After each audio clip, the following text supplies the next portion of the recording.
இந்த மூணாம் பிறையை பார்த்து நாளைக்கு ரம்ஜான் தொலை போறாங்களே, இந்த தொழுகை உங்களுக்கு கூடுமா? தொழுகை கூடுமா கூடாதாங்கிறது சொல்றதுக்கு முன்னால இந்த ஒரு விஷயம் வந்து மக்கள் வந்து செய்யறாங்க.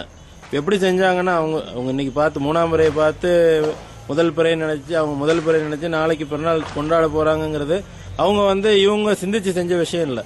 இவங்க தங்களோட முன்னோர்கள் வந்து என்ன செஞ்சாங்களோ அதை அப்படியே அவங்க நடைமுறைப்படுத்திட்டு வர்றாங்க.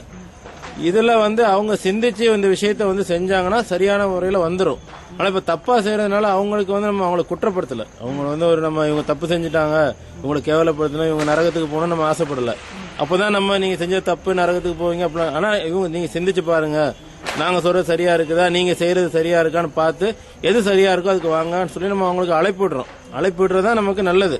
ஏன்னா அவங்கள வந்து நம்ம குற்றப்படுத்தணும்னா அவங்க நாளைக்கு வந்து கோவப்பட்டு அவங்க இன்னும் தவறான வழிக்கு போவாங்களே தவிர நல்வழிக்கு வரமாட்டாங்க. அதனால அவங்க நம்ம செய்யறதை என்ன பண்ணணும்னா அவங்களை சுட்டி காட்டி நீங்க இந்த மாதிரி இருக்கிறீங்க, இந்த விஷயத்த நீங்க யோசிச்சு பாருங்க, ஆலோசனை பண்ணி பாருங்க, இல்ல வாங்க நம்ம உட்காந்து பேசுவோம், உங்களுக்கு நமக்கும் வந்து ஒரு நாளை சொல்லுங்க, அந்த நாளில் நம்ம உட்காந்து எது சரி என்ன சொன்னாங்கிற சொல்ல என்ன கணக்கு குரான் என்ன சொல்லுதுங்கிறத உங்களுக்கு விளக்கி தரோம். அதுக்கப்புறம் நீங்க சிந்திச்சு பாருங்க, சரியா இருந்தா நாங்க சொல்றதை ஏத்துங்க, இல்ல நாங்க தப்பா இருந்தா நீங்க எங்களுக்கு விளக்குங்க அப்படின்னு சொல்லிதான் மக்களுக்கு நம்ம மார்க்கத்தை கிட்ட அவங்களை எத்தி வைக்க போகணும். நீங்க செய்யற தப்பு, நீங்க நரகத்துக்கு போயிரும், உங்க தொழுகை ஏற்றுக்கொள்ளப்படாதுன்னா உடனே அவங்க டென்ஷன் ஆகி நம்மளோட எதுவுமே அவங்க வந்து புரிஞ்சுக்க மாட்டாங்க, கோவப்படுவாங்க, அவ்வளவுதான். அதனால அந்த கோவத்தை அவங்களுக்கு ஏற்படுத்தாம நம்ம தாவா பண்றதுதான் தாவால ஒரு முக்கியமான அம்சம்.